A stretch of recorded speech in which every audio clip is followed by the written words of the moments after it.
Grace Okafor woke up early that morning with the sun streaming through the large windows of her bedroom. She could hear the sound of water running in the bathroom. Chisholm was taking his shower, as he did every morning before going to his office in Victoria Island. Grace stretched her arms and looked at the clock on her bedside table. It was 6:30 in the morning. She had a full day ahead of her. Her hairstylist was coming at 10 o'clock, and she needed to be ready for the anniversary dinner later that evening. Grace got out of bed and walked to her mirror. She was wearing a simple white cotton nightgown. She looked at her face and noticed the lines around her eyes. At 48 years old, she still looked good, but she could see the years passing.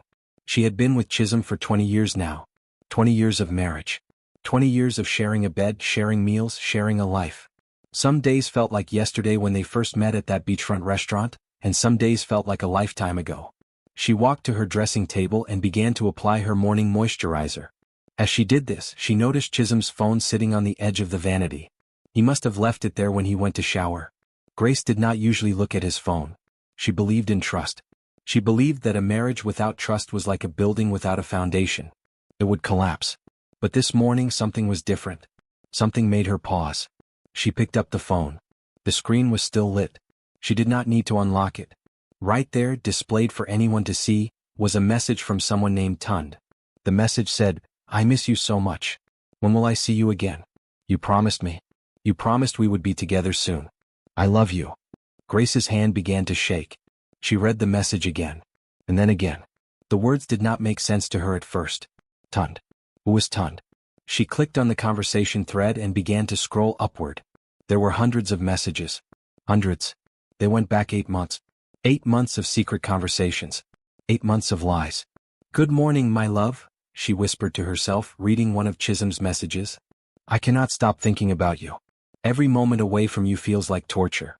Soon, I promise you, soon we will be together. I just need more time. Please be patient with me." Another message from Tund.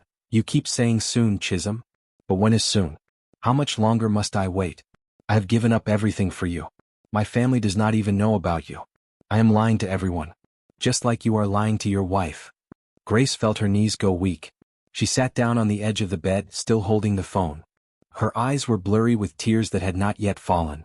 Her heart was pounding so hard that she thought it might break through her chest. She read more messages. There were pictures. Pictures of Chisholm with this woman Tund. They were at a hotel. They were at restaurants. They were in cars. They were together. She heard the shower turn off. Chisholm would be coming out soon. Grace quickly put the phone back where she found it, exactly as it had been. She walked to the bathroom door and locked it from the outside. She knew he would wonder why she had locked it, but right now she did not care. She needed time to think. She needed time to breathe. Grace sat on the bed and felt the tears finally come. Hot tears rolled down her cheeks. Her body shook with silent sobs. 20 years. 20 years of trust. 20 years of believing in him. 20 years of being his wife, his partner, his friend. And he had thrown it all away for someone named Tund. But as she sat there crying, something else began to happen. The tears began to dry.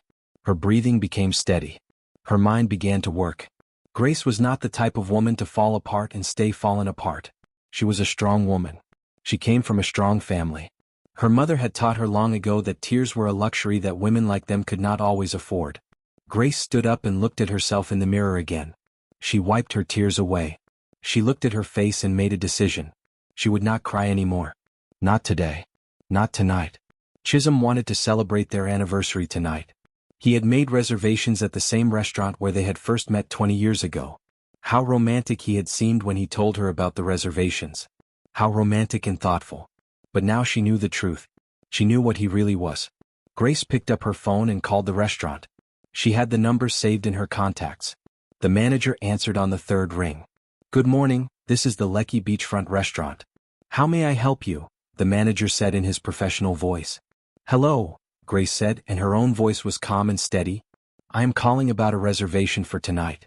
Under the name Chisholm Okafor. I just want to confirm that our table is reserved." "Yes, Mrs. Okafor," the manager said happily. "We have your table all prepared. The best table by the window overlooking the ocean just as you requested. We are very much looking forward to seeing you this evening." "Thank you," Grace said. "We will definitely be there." She ended the call. Then she did something that surprised even herself. She began to get ready for the day. She took a long shower. She washed her hair. She applied her makeup carefully. She wanted to look beautiful. She wanted to look strong. She wanted to look like a woman who knew the truth and was not afraid to speak it. At 10 o'clock, her hairstylist, Omadala, arrived at the house. Omadala was a woman in her 50s who had been doing Grace's hair for 15 years. She could read Grace's face like a book. "Something is wrong," Omadala said as she began to wash Grace's hair. "I can see it in your eyes. What has happened?" Grace wanted to tell her. She wanted to tell someone. She wanted to scream and shout and tell the whole world what Chisholm had done. But she said nothing. She simply smiled and said everything was fine. Everything was perfect. Tonight was a special night. Tonight was their anniversary dinner. By evening, Grace had put on her most beautiful attire wrapper dress. The fabric was dyed in deep indigo and cream. It had cost her a lot of money, but money meant nothing now. Nothing. She looked at herself in the mirror one last time. Her hair was perfect. Her makeup was perfect. Her dress was perfect. To anyone who saw her, she would look like a happy woman going to celebrate 20 years of marriage with the man she loved. But inside, Grace felt like a stone. Cold and hard and heavy. She was ready. She was ready to go to that restaurant and sit across from her husband and look into his eyes and ask him about Tund. She was ready to expose him. She was ready for the truth to come out, no matter what it would cost her. At 7 o'clock, Chisholm came home. He was dressed in his best suit, expensive and tailored. He smelled like cologne and confidence. He did not know that his world was about to fall apart. "You look beautiful," he said, kissing her cheek. But he was already checking his phone. Already thinking about Tund. Grace said nothing. She simply took his arm and let him lead her to the car. The drive to the restaurant took 30 minutes. They did not talk much. Chisholm was nervous. Grace could see it. His hands kept moving. He kept checking his phone at red lights. He kept sighing. He was probably thinking about Tund, wondering if she was waiting for him somewhere, wondering when he could see her again. When they arrived at the restaurant, the manager greeted them with a big smile. He led them to the best table by the window. The ocean stretched out before them, dark and endless. Candles flickered on the table. White roses sat in a crystal vase. Everything was beautiful and romantic and perfect. They ordered champagne. They ordered food. Chisholm was still nervous. He kept talking about his business, about a new deal he was trying to make. Grace listened but did not really hear him. She was waiting. She was waiting for the right moment. When the main course was finished and the plates were cleared, Grace set down her fork slowly. The sound was soft, but Chisholm looked up. He must have sensed something because his face went pale. "Who is Tund?" Grace asked. Her voice was quiet but clear enough for the tables around them to hear. Chisholm's champagne glass stopped halfway to his lips. His face went from pale to white. His mouth opened but no words came out. "I asked you a question, Chisholm," Grace said. "Who is Tund?" The restaurant had become quiet. Other diners had stopped eating. They were listening. They were watching. Grace did not care. She had stopped caring the moment she found those messages on his phone. "Grace, Chisholm began, but she raised her hand. "Do not," she said. "Do not insult me with lies. Not anymore. Not tonight. I know about the messages. I know about the hotel in Victoria Island. I know about the pictures. I know about all of it." Chisholm's face crumbled. He looked like a man who had just realized his entire life was ending. And it was. His marriage was ending. His reputation was ending. Everything he had built was crumbling. Grace stood up from the table. She was shaking, but her voice was strong. "You told me that trust was everything. You built your business on trust. You told me that was the most important thing in the world. And yet, you could not give me the basic respect of telling me the truth. You lied to my face every single day." She picked up her purse. She looked at him one more time. "I was going to be your partner for the rest of my life, Chisholm. I was going to stand by you through everything. But you chose to destroy that. You chose to destroy us." And then Grace Okafor turned and walked out of the restaurant. Behind her, she heard the whispers. She heard the shock in people's voices. She heard her own heart breaking, but she did not let anyone see her cry. Not yet. Not until she was alone. As she drove home that night, Grace realized that nothing would ever be the same again.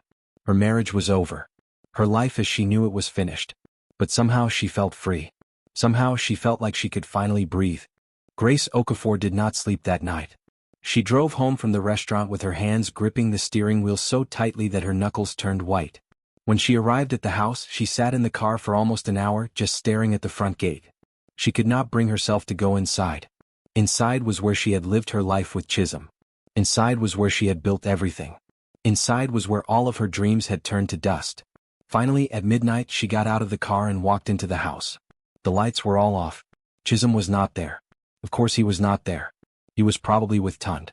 The thought made her feel sick, but she pushed it away. She went upstairs to the bedroom and locked the door. She did not want to see him tonight. She did not want to hear his excuses or his lies or anything else he had to say. She lay in bed, staring at the ceiling, listening to every sound in the house. Around 2 o'clock in the morning, she heard his car pull into the driveway. She heard him come inside. She heard him walk up the stairs and try to open the bedroom door. When he found it locked, he knocked softly. "Grace," he called. "Grace, please open the door. We need to talk." She said nothing. She pulled the blanket over her head and pretended to be asleep. After a while he went away. She heard him go into the guest bedroom. Good. She did not want to sleep next to him. She did not want to be near him at all. When the sun came up, Grace's phone began to ring. It was her mother. Her mother was calling at 6 o'clock in the morning. Grace considered not answering, but she knew that would only make things worse. She picked up the phone. "Grace? Grace, my daughter, what is this I am hearing?" her mother Ease said, her voice shrill and panicked. "People are calling me. People are telling me that you walked out of a restaurant last night. That you embarrassed Chisholm in front of everyone. Is this true? Is this true?" Grace felt her stomach tighten. "Yes, mother. It is true." "But why?" her mother cried. "Why would you do such a thing? A woman does not do such things. A woman keeps her problems private. A woman solves her problems at home, not in public. Now the whole of Lagos is talking about you. The whole family is talking about you. Do you understand what you have done?" "Yes, mother," Grace said quietly. "I understand exactly what I have done." "Well, you need to fix it," her mother said firmly. "You need to call Chisholm and apologize. You need to go to him and tell him you are sorry. You need to fix this before it gets any worse." "I am not apologizing for telling the truth," Grace said. There was a long silence on the phone. Then her mother said, "I am coming to your house. Do not go anywhere. I am coming now." Grace wanted to protest, but her mother had already hung up the phone. Grace knew what was coming. Her mother would arrive with her sisters and her cousins. They would all have opinions. They would all think they knew what was best. They would all try to fix her marriage because that was what women in their family were supposed to do. Women were supposed to keep their marriages together no matter what. Women were supposed to forgive and forget and move on. Women were not supposed to make a scene in a restaurant. Grace got out of bed and went to take a shower. She wanted to wash away the feeling of Chisholm's hands on her, the memory of his lies, the weight of his betrayal.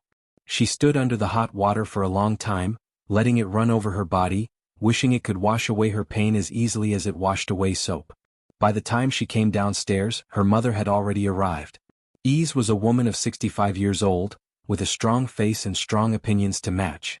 She was sitting in the living room, her arms folded across her chest, her face set in a frown. She looked at Grace like she had done something deeply shameful. "Sit down," her mother commanded.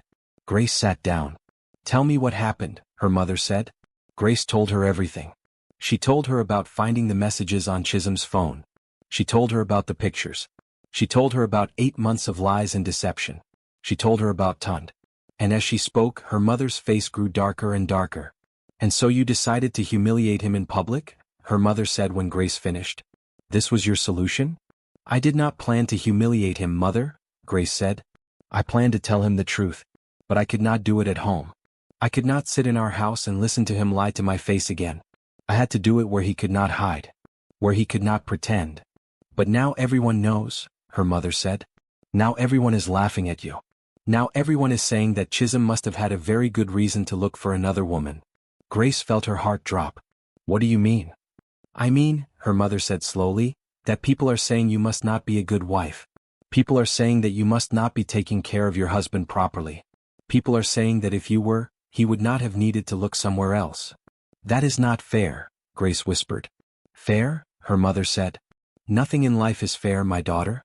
But you must learn to be smart. You must learn to keep your mouth shut and your head down. You must learn to handle your problems quietly." Before Grace could respond, her sister Zainab arrived. Zainab was 3 years younger than Grace and had always been more practical, more businesslike.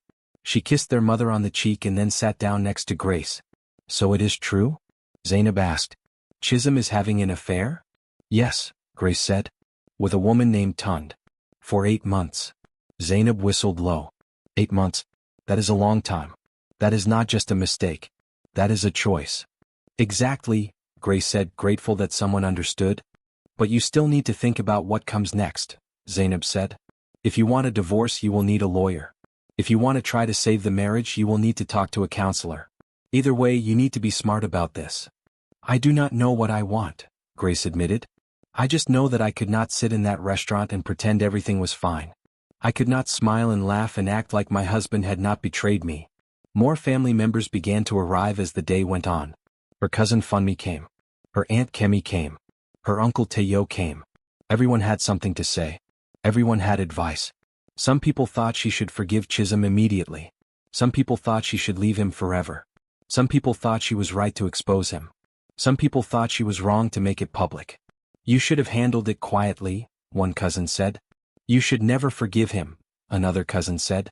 Men are all the same, her aunt said. They cheat. It is what they do. You just have to decide if you can live with it. You should take him for everything, her uncle said. Get yourself a good lawyer and take half of everything he owns. Grace's head was spinning. Everyone was talking at the same time. Everyone was pulling her in different directions. She wanted them all to leave. She wanted to be alone. She wanted to think about her life and her marriage and what she really wanted to do.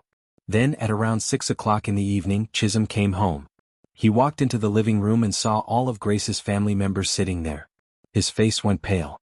He understood immediately that everyone knew. I think I should go, he said, turning to leave. No, Grace's mother said firmly. You should stay. We need to talk about what you have done. Chisholm looked like he wanted to disappear into the floor. He sat down slowly on a chair as far away from Grace as possible. He would not look at her. He would not look at anyone. Well, her mother said. Do you have nothing to say? Nothing to explain? Chisholm opened his mouth and closed it again. Finally he spoke in a very quiet voice. I made a mistake. A terrible mistake. I do not know why I did it. I do not even know how it happened. One day I was just talking to this woman and the next day I was lying to your wife? Grace finished for him. Yes, Chisholm said miserably. I was lying. Every single day I was lying. And I knew it was wrong. I knew it the whole time. But I did not know how to stop. You could have stopped any time you wanted to, Grace said, her voice shaking with anger. You chose not to stop. That evening, after everyone had gone home, Grace and Chisholm were finally alone. He tried to talk to her in the living room, but she would not listen. It meant nothing, he said desperately. Ton means nothing to me. She was just someone to... I do not even know what she was. But I swear to you, Grace, I swear that I love you. I've always loved you. Please, you have to believe me. Grace looked at him and felt something break inside her. Not her heart, because that had already broken that morning. Something else broke. Her faith in him. Her belief that she knew who he was. Her trust that they could build a life together. I cannot listen to this tonight, she said. I cannot hear your explanations or your apologies. I just cannot. She walked away from him and went into the bedroom and locked the door again. And as she lay in bed that night, she realized that she had no idea what came next. She did not know if she wanted to forgive him or leave him. She did not know if their marriage could be fixed or if it was broken forever. She only knew that everything had changed and nothing would ever be the same again. Grace sat in her car across the street from the small house in Lekki. It was Thursday evening, just as it had been every Thursday for the past week. She had followed Chisholm here 7 times now, and each time her heart broke a little bit more. She thought she knew what she would find. She thought she knew the truth. But she was wrong. The first time she followed him, she sat in the car for 3 hours, waiting to see him come out. When he finally did, it was almost midnight. He looked tired and sad, not happy and satisfied like a man who had just spent time with his lover. This confused Grace. If he was having an affair, should he not look happier? Should he not look more alive? But she told herself that she was being foolish. Of course he would try to hide his happiness. Of course he would try to look tired. He was a good liar. He had proven that already. So she came back the next Thursday. And the Thursday after that. Each time she watched him go into the small house. Each time she waited for him to come out. And each time she felt a little bit more confused. Tonight, Grace decided that she would not just wait in the car. Tonight she would go to the door. She would confront Tund.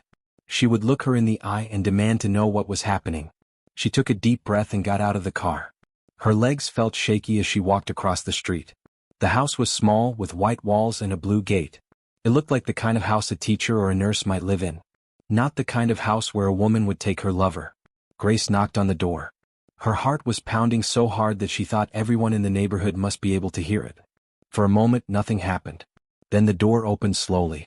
A young woman stood in the doorway looking confused and nervous. She was younger than Grace had expected. Maybe in her mid-30s. She had a kind face but her eyes were worried. "Yes," the woman said. "Can I help you?" "I am looking for Tund," Grace said, trying to keep her voice steady. The woman's face went white. "Who are you?" "I am Grace Okafor," Grace said. "I am Chisholm's wife." The woman opened the door wider and Grace could see into the house. It was simple but clean. There were toys on the floor. A child's drawing was stuck to the wall with tape. A picture of a family hung on the wall, Chisholm, the woman, and a small child. A small girl. Grace felt the world tilt. This was not what she had expected to see. "Please come inside," the woman said quietly. Her name was Tund and she looked terrified. "Please let me explain. Please." Grace walked into the house in a daze. Tund closed the door behind her. "My daughter," Tund called out. "Zara, can you come here please?" A small girl appeared from the back room. She was maybe 7 years old with a round face and big eyes. And those eyes, those were Chisholm's eyes. There was no doubt about it. This child had Chisholm's eyes. Grace felt her knees go weak. She sat down on the sofa before she fell down. "What is this?" Grace whispered. "What is happening?" Tund sat down across from her. The little girl Zara looked confused and nervous. She stood close to her mother. "I know what you must be thinking," Tund said. "I know what it must look like. But it is not what you think." "Then what is it?" Grace asked. "Explain it to me." Tund took a deep breath. "Chisholm and I did know each other a long time ago. We were together at university. But we were just young and silly. It was not serious. After university, I did not see him for many years. I moved away. I had Zara when I was very young. I was with someone else but he left me when Zara was still a baby. I raised her alone. But Zara?" Grace began looking at the girl. "She looks like—" "Yes," Tund said. "She is his daughter. I did not know she was his daughter for a very long time. I did not even know Chisholm was still in Lagos. But then last year I saw him at a shopping mall with you. I recognized him immediately. And I looked at Zara and I realized she looked just like him." Grace's head was spinning. "But why did you not tell him? Why did you not say anything?" "I was scared," Tund said, and there were tears in her eyes. "I was scared that he would not want her. I was scared that he would not believe she was his. I was scared of so many things. And then I did not know where to find him. I did not have his phone number or his address." "So how did Chisholm find you?" Grace asked. "A mutual friend," Tund said. "Someone from university who knew both of us. This friend told Chisholm that I had a daughter, and that the daughter might be his. At first, Chisholm did not believe it. But then he came here and he saw Zara and he knew immediately. He just knew." Grace looked at little Zara, who was staring at her with confused eyes. "Hi Zara," Grace said softly. "What is your name?" "I am Zara," the girl said in a small voice. "Daddy says you are his wife." Grace felt her heart break all over again, but this time for a different reason. This little girl had done nothing wrong. This little girl was innocent. "Yes," Grace said. "I am his wife." "Are you angry?" Zara asked. Grace did not know how to answer that question. Was she angry? Yes. Was she confused? Very much. Was she heartbroken? Without a doubt. "Can I ask you something?" Grace said to Tund. The messages I found on Chisholm's phone. The messages saying, "I love you," and "I cannot wait to be with you." Tund's face went red. "Oh," she said. "Those messages." I was confused. I thought maybe Chisholm wanted to. I thought maybe he wanted to be with me again. But he never said that. He only said he wanted to take care of Zara. He said he wanted to be a father to her. He said he wanted to help us. He never said he wanted anything from me except to be part of his daughter's life. So the messages. Grace began. "I sent them," Tund said quietly. "I sent them because I was hopeful. I was hopeful that maybe he would want us. But he never responded to them in that way. He only responded by saying he would help us. He only said he would come see Zara every Thursday. He said he wanted to be in her life." Grace felt something shift inside her. The betrayal was still there. The lies were still there. But the betrayal was not what she thought it was. It was not an affair. It was not romantic deception. It was something else entirely. Why did he not tell me? Grace asked and her voice broke. Why did he not just tell me the truth? I think, Tun said carefully, he was ashamed. He was ashamed that he had not known about Zara all these years. He was ashamed that he could have missed so much of her life. He was ashamed that he had lied to you. And I think he did not know how to tell you. I think he thought you would be very angry. Grace looked at Chisholm's daughter. At her stepdaughter. The girl she did not know existed until tonight. What is she like? Grace asked. What is Zara like? Tun's face softened. She is a good girl. She is smart and kind. She loves to read. She loves to draw. She is sometimes sad because she does not have a father like other children do. But now Chisholm comes to see her every Thursday and he teaches her things and he helps her with her homework. And she is much happier now. Grace stood up and walked to the window. She looked out at the street at her car parked across the road. She thought about all the time she had assumed the worst about Chisholm. She thought about the public humiliation at the restaurant. She thought about all of her family gathered in her living room, offering their opinions and their judgment. And she realized that Chisholm had not betrayed her with another woman. He had betrayed her by not trusting her. He had betrayed her by assuming she could not handle the truth. He had betrayed her by lying instead of simply telling her that he had a daughter. But he had also done something good. He had stepped up to be a father to a child who needed him. He had taken responsibility for his past. He had tried to do the right thing even if he had done it in the wrong way. Can I stay? Grace asked Tund. Can I stay and talk to Zara for a while? Tund looked surprised but she nodded. Of course. Grace sat back down and looked at the little girl. Tell me about yourself, Zara. Tell me everything about you. And as Zara talked about school and her friends and her favorite books, Grace realized that everything was not broken. Everything was just different from what she had thought it was. Grace sat at a small table in the corner of a quiet cafe in Victoria Island. The cafe was called Morning Light, and it was the kind of place where people came to have private conversations. The walls were painted soft yellow and there were plants in every corner. Soft music played from hidden speakers. It was the kind of place where two people could talk about important things without the whole world listening. She had arrived early and ordered a cup of tea. The tea sat in front of her now, untouched and growing cold. Grace was nervous. She had not seen Chisholm alone since that night at the restaurant when she had exposed his secret in front of all those people. That felt like it had happened a lifetime ago, but it had only been 2 weeks. 2 weeks of silence. 2 weeks of Chisholm sleeping in the guest bedroom. 2 weeks of her family calling every single day to ask what she had decided to do.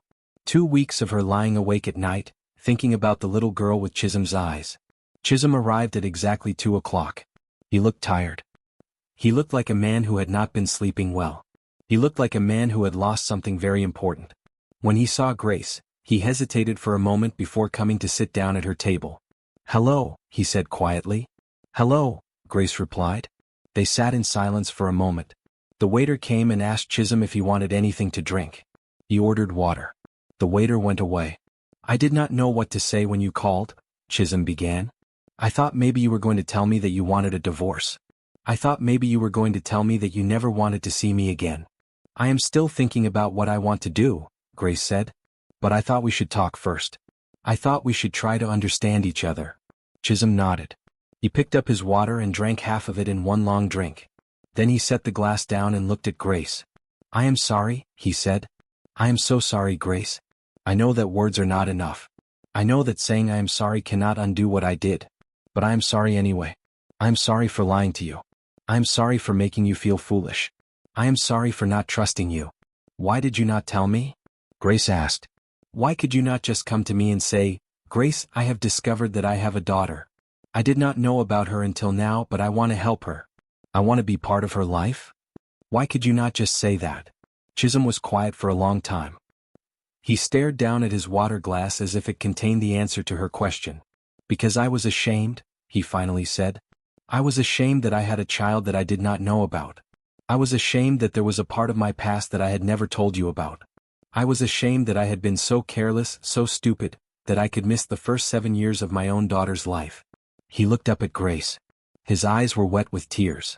"And I was ashamed of you," he continued. "Not because of anything you did. But because I did not think you were strong enough to handle it. I thought you would be angry. I thought you would not understand. I thought you would judge me. I thought you would think less of me if you knew the truth." "That was not your decision to make," Grace said, and her voice was firm. "That was my decision to make. You did not trust me enough to give me that choice. You decided for me that I could not handle the truth. You decided that I was too weak or too fragile or too judgmental to know what was really happening in your life. I know, Chisholm said. I know that now. And I am sorry. I am sorry that I underestimated you. I am sorry that I treated you like a child who needed to be protected instead of like a partner who deserved to know the truth. Grace listened to him. She heard the sincerity in his voice. She saw the regret in his eyes. But she was not ready to forgive him yet. Not completely. Not all at once. I went to see Tund, Grace said. I went to the house and I met your daughter. Chisholm's face went pale. You did what? I met her, Grace repeated. I talked to her. Her name is Zara, not Chioma like you told me when you finally decided to confess the truth to me. Chisholm looked confused. I did not tell you her name was Chioma. I did not tell you anything until you forced it out of me. Grace realized he was right. She was mixing up the names in her head. The truth was still so new, so confusing. There was so much she did not understand yet. I am sorry, she said. I am confused about all of this. But I met your daughter and she seems like a good child. She seems like a child who loves her father very much. She seems like a child who deserves to have her father in her life. Chisholm's eyes filled with tears. Yes, he said. She is a good child. I cannot explain what it felt like when I first saw her. I cannot explain how it felt to realize that I had a daughter, a real daughter, and I had missed 7 years of her life. What will you do? Grace asked. What are you planning to do now? I want to be her father, Chisholm said. I want to see her more than once a week. I want to help her grow up. I want to help her with school and her future. I want to be there for her. But I also want to know what you want to do. I want to know if there is any way we can work through this. Grace looked at Chisholm and tried to see him the way she had seen him 20 years ago when they first met. She tried to remember why she had fallen in love with him in the first place. She tried to remember what she had seen in him that had made her believe they could build a life together. I want to meet her properly, Grace said. Not by following you. Not by showing up at her house uninvited. I want you to introduce me to her. I want you to tell her that I am your wife and that I want to know her. Really? Chisholm asked as if he could not believe what he was hearing. Yes, Grace said. But I am not saying that means I have forgiven you. I am not saying that means everything is fine and we can go back to the way things were. Everything has changed. Everything will be different now. But I think maybe there is a possibility that we could find a new way forward. Not the same as before, but a new way. Chisholm reached across the table and took Grace's hand. She did not pull it away. She let him hold it. Thank you, he said. Thank you for not giving up on us. Thank you for being willing to try. I have not given up, Grace said. But we need to be honest with each other. From now on we need to tell each other the truth. No matter how difficult the truth might be. No matter how ashamed we might feel. The truth is the only thing that matters now. I agree, Chisholm said. I promise you, Grace. I promise that I will never lie to you again. I promise that I will trust you with everything. They sat in the cafe for another hour talking. They talked about Zara and what her life was like. They talked about Tund and what her situation was. They talked about the future and what it might look like. They talked about how to tell their families what had really happened. They talked about how to rebuild the trust that Chisholm had broken. It was painful. There were moments when Grace wanted to cry. There were moments when she felt angry all over again. But there were also moments when she remembered why she had loved this man in the first place. There were moments when she saw the possibility of building something new together. When they finally left the cafe, Chisholm asked, Will you come with me to see Zara? Will you come next Thursday? Grace thought about it for a moment. Then she said, Yes. Yes, I will come with you. As she drove home that evening, Grace realized that life was much more complicated than she had thought. It was not simple. It was not black and white. It was full of shades of gray. It was full of people who made mistakes and tried to do better. It was full of truth and lies and everything in between. And somewhere in all of that mess and confusion, there was possibility. There was the possibility of forgiveness. There was the possibility of healing. There was the possibility of building something real and honest and true. 1 year had passed since that night at the restaurant when Grace had exposed Chisholm's secret in front of all those people. 1 year had passed since she had discovered the truth about Zara. 1 year had passed since she had decided to try to rebuild her marriage instead of destroying it. The house felt different now. It felt more honest. It felt more real. The rooms still looked the same, but they felt different because the people inside them had changed. Grace and Chisholm had changed. They had learned to talk to each other in ways they never had before. They had learned to listen. They had learned to be vulnerable and honest and real with each other. They had started going to therapy together. At first, Grace did not think therapy would help. She thought it was just a place where people talked about their feelings and nothing changed. But she was wrong. Therapy was a place where they learned to understand each other. It was a place where they learned why Chisholm had lied and why Grace had reacted so harshly. It was a place where they learned to forgive. But the most surprising change had nothing to do with therapy. The most surprising change was Grace's relationship with Zara. At first, Grace had gone to see Zara only because she was trying to save her marriage. She had gone because Chisholm had asked her to go. She had gone because she thought it was the right thing to do. But somewhere along the way it had stopped being about duty and started being about love. Zara was a bright, curious, kind-hearted child. She loved to read and draw. She was sensitive and thoughtful. She asked good questions. She noticed things about people that most children did not notice. Grace found herself looking forward to Thursdays, the day when she and Chisholm would go to see Zara. Soon Thursdays were not enough. Grace started visiting Zara on other days too. She helped her with her homework. She took her to the library. She took her to get ice cream. She helped her pick out clothes for school. She was becoming something she had never planned to become, a stepmother. Tund, Zara's mother, had been nervous about this at first. But over time, she had come to see that Grace's involvement in Zara's life was good for her daughter. Tund and Grace had even become friends. They would sometimes sit and have tea together while Zara played in the living room. They would talk about their lives and their hopes for Zara's future. "I never thought this would happen," Tund had told Grace one afternoon. "I never thought that Chisholm's wife would become one of my closest friends." Grace had smiled. "Life is full of surprises," she had said. Now, on this ordinary evening in the month of June, Grace sat in the living room of the house she shared with Chisholm. They were waiting for their publisher to call. Their publisher had the manuscript of their book, and they were supposed to receive feedback today. Grace and Chisholm had written a book together. It was a book about their journey. It was a book about betrayal and deception and lies. But it was also a book about truth and forgiveness and the possibility of healing. The book was called Broken and Rebuilt, a story of trust, truth, and second chances. It told the story of how Grace had discovered Chisholm's secret. It told the story of how angry she had been. But it also told the story of how she had chosen to understand instead of just condemn. It told the story of how she had learned that life was messier and more complicated than she had thought it was. It told the story of how she and Chisholm had learned to rebuild their marriage on a foundation of truth instead of lies. The book also talked about Zara. It talked about how Chisholm had missed the first 7 years of his daughter's life. It talked about how Grace had become part of Zara's family even though she had not planned to. It talked about how non-traditional families could be just as loving and just as real as traditional families. The book was designed to help other people who were going through similar situations. It was designed to help single mothers who were raising children alone. It was designed to help people who had been betrayed and were trying to decide whether to forgive. It was designed to help children who did not fit into the traditional family structure. Grace and Chisholm had worked on this book together for months. At first, it had been difficult.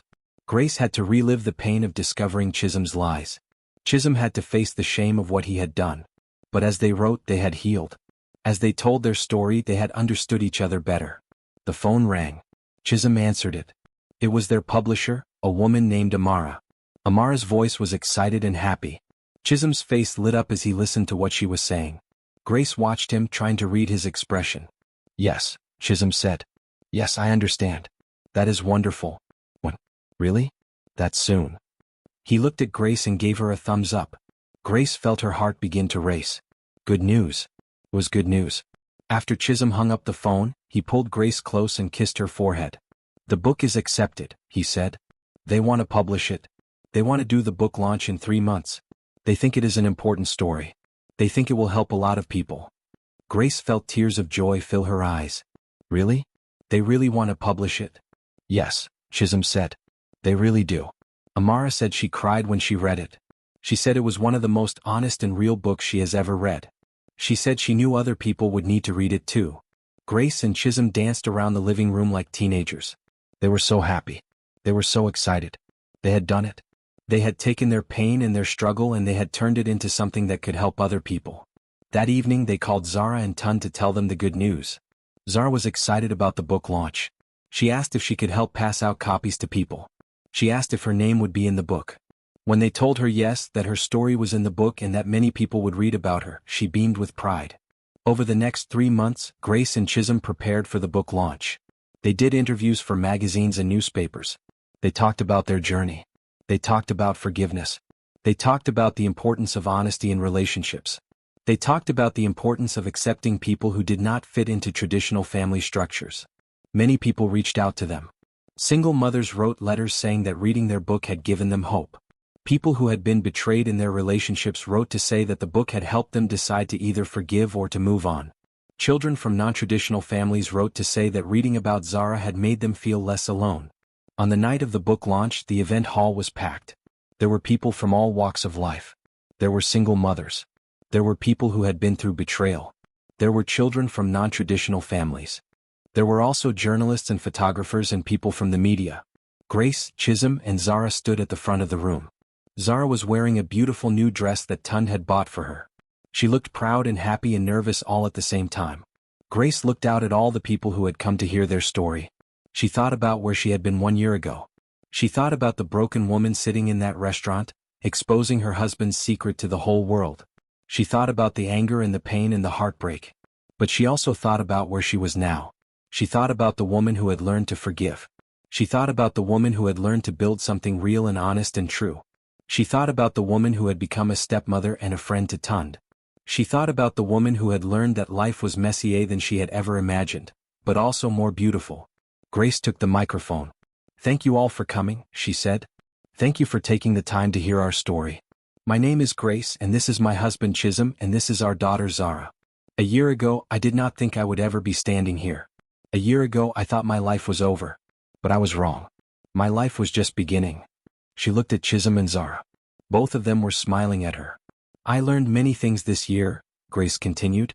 "I learned that strength does not mean never breaking. Strength means breaking and then rebuilding yourself into something stronger.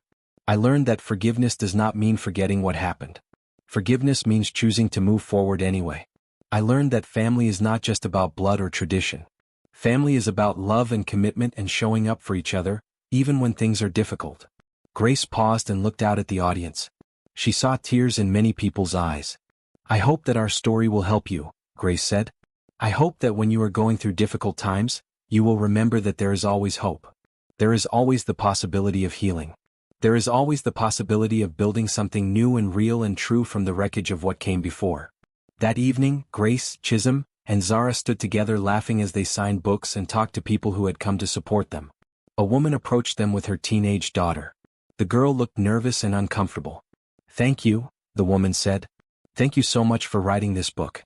My daughter has been struggling because her father left us when she was young. She has been feeling ashamed about our family not being traditional. But after reading your book, she feels better. She feels like maybe our family is okay the way it is." Grace hugged the woman and her daughter. This was why they had written the book. This was why they had exposed their pain and their struggle to the world. To help people. To help them understand that non-traditional families were okay. That broken families could be rebuilt. That love came in many forms. Later that night, when they were driving home, Zara fell asleep in the back seat of the car. Chisholm reached over and took Grace's hand. "We did it," he said. "We really did it." "Yes," Grace said. "We did." She looked back at Zara sleeping peacefully in the back seat. She looked at Chisholm driving carefully through the Lagos night. She thought about Tund at home, waiting to hear how the event had gone. She thought about their family, their strange and non-traditional and beautiful family. Grace realized that she was happy. She was truly happy. Not because everything was perfect. Not because there were no more problems to solve. But because she had learned to see the beauty in the mess. She had learned to appreciate the imperfection. She had learned that real strength comes from bending without breaking, and that the most real things in life are the things we build from the wreckage of what came before. As they pulled into their driveway, Grace whispered a prayer of gratitude. A year ago, she would never have believed that this was where she would end up. A year ago, she would never have believed that something so broken could be repaired so beautifully. But here she was. And she was grateful.